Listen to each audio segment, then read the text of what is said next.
Mirando alrededor, se acaba el tiempo, me da miedo. En el video anterior identificamos al cuerno pequeño como la iglesia de Roma, y en este video estudiaremos las características del cuerno pequeño a la luz de Daniel capítulo 7, y veremos si confirma lo que hemos dicho. Ahora, queremos aclarar que no nos estamos refiriendo a la feligresía de la iglesia. Hay mucha gente buena y muy devota en la iglesia católica, que no conocen la verdadera historia detrás de esta institución, a los cuales Dios llama a su pueblo y los invita a salir. Por eso buenos cristianos es que hacemos estos videos, pues ahora mismo se encuentran dentro de un sistema que en el fondo no busca evangelizar el mundo, sino dominarlo, y que han creado una maraña de doctrinas y creencias antibíblicas que promueven una salvación por obra sin necesidad de abandonar el pecado. Pero vayamos a la Biblia y veamos detalladamente las características del cuerno pequeño, y comparémoslas con la historia. Dice Daniel 7, versículo 8. Y mientras yo contemplaba los 10 cuernos, he aquí que otro cuerno, uno pequeño, subía entre ellos, y para darle lugar a él, fueron arrancados 3 cuernos de aquellos primeros días. Y he aquí que en este cuerno habían ojos como ojos de hombre, y una boca que hablaba grandezas. Ya vimos que 10 tribus bárbaras se establecieron como reinos en los territorios del antiguo imperio romano de Occidente, y que entre esos 10 reinos hubo 3 que estorbaban el desarrollo del papado: los érulos, los vándalos y los ostrogodos. Una vez fueron quitados del medio, el cuerno pequeño comenzó a crecer. Dice que el cuerno pequeño tenía ojos como de hombre. En la Biblia los ojos son símbolos de conocimiento o deseo de saber. 7 ojos significa un conocimiento total o omnisciencia. Pero aquí no se dicen cuántos ojos tiene el cuerno, lo que implica que la cantidad no es lo importante aquí, sino la cualidad de esos ojos. Ojos como de hombre. Estos ojos no son como los muchos ojos de los seres celestiales que menciona Ezequiel, y que simbolizan la sabiduría que Dios da a sus criaturas por medio del Espíritu Santo.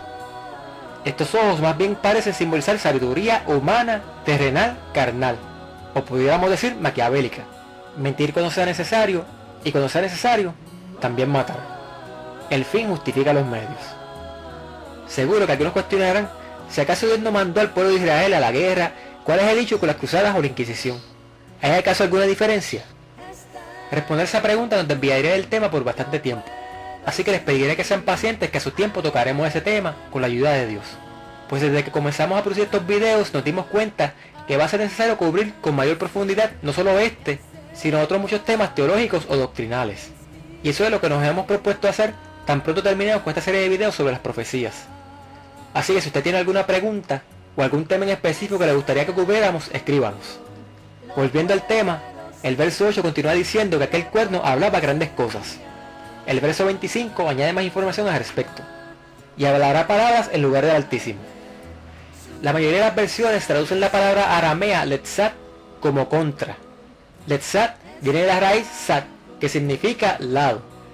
Pero aunque la palabra letzat no significa al lado, como lo estaría un aliado, la palabra contra se queda un poco corta. No encierra el significado pleno de la palabra aramea. Una traducción más precisa es en lugar de, pero no en el sentido de reemplazar, sino más bien de usurpar. El cuerno pequeño pretendería hablar en lugar de Dios, como si la autoridad de Dios le hubiera sido dada a él.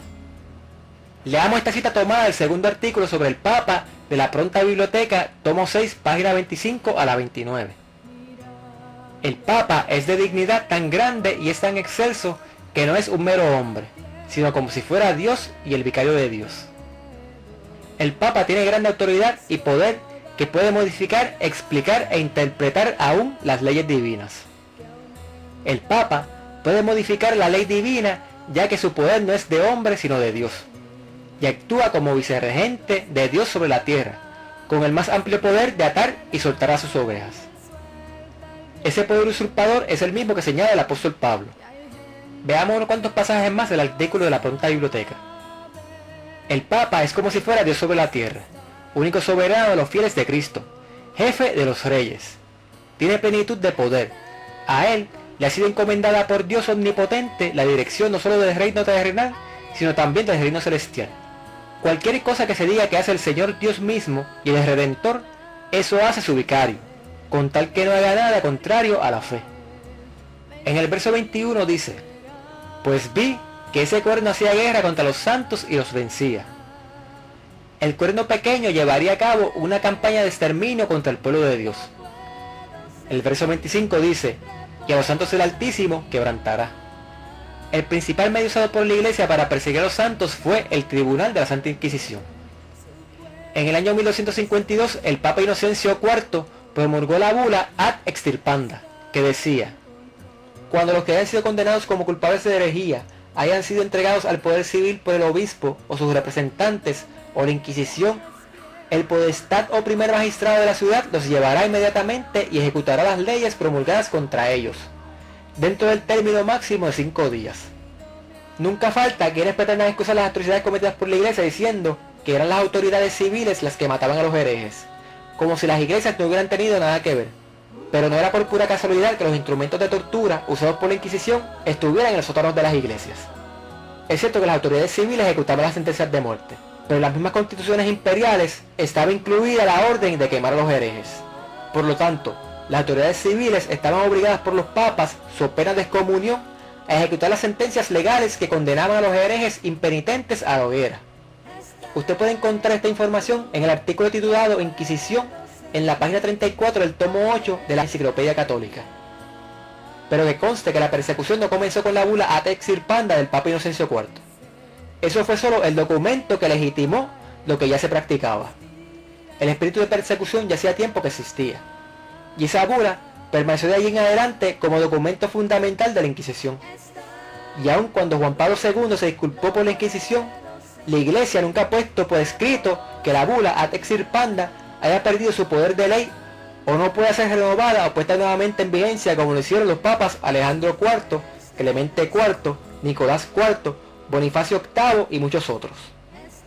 Hoy en día, cuando la libertad religiosa es considerada un derecho inalienable en casi todos los países del mundo, la Iglesia Católica la defiende tenazmente, pero solo en aquellos países donde el catolicismo es una religión minoritaria. Pero cuando es mayoría, no dudan en usar su influencia para impedir el crecimiento de otras religiones, especialmente el de algunas denominaciones protestantes, las cuales procuran que los gobiernos cataloguen como sectas y no como religión, para que no puedan disfrutar de ciertos derechos que el estatus de religión les provee. El verso 25 menciona otra característica más: y procurará mudar los tiempos y la ley. ¿Qué ley? Pues obviamente la ley de Dios, los 10 mandamientos. Y entre los 10 mandamientos hay uno en específico que se refiere al tiempo. En esta ocasión tampoco entraremos a discutir los aspectos teológicos y doctrinales respecto a la vigencia del séptimo día, sábado, como día de reposo. Solo nos concentraremos en cómo fue cambiado el sábado por el domingo. Cuando los judíos se rebelaron contra Roma y fueron proscritos en el imperio, los cristianos, religión originada del judaísmo, también sufrieron la misma suerte. Estas persecuciones, que empezaron bajo el imperio de Nerón, continuaron con mayor o menor furia por varios siglos. Los cristianos eran inculpados calumniosamente de los más espantosos crímenes y eran señalados como la causa de la mayoría de las calamidades, hambres, pestes y terremotos.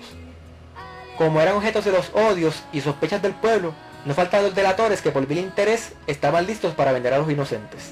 Se los condenaba como rebeldes contra el imperio, enemigos de la religión y azotes de la sociedad. Muchos eran arrojados a las fieras o quemados vivos en los anfiteatros.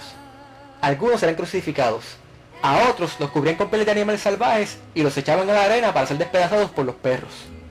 Estos suplicios constituían a menudo la principal diversión en las fiestas populares. Grandes muchedumbres solían reunirse para gozar de semejantes espectáculos, y saludaban la agonía de los moribundos con risotadas y aplausos.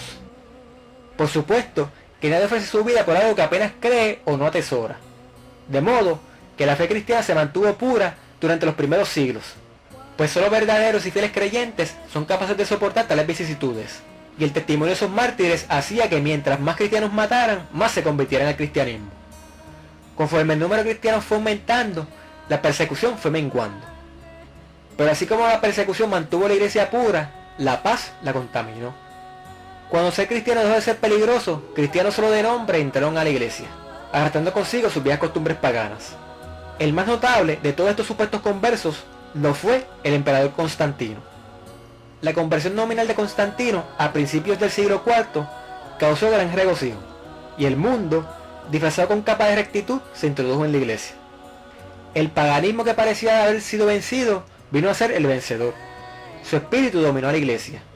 Sus doctrinas, creencias y supersticiones se incorporaron a la fe y al culto.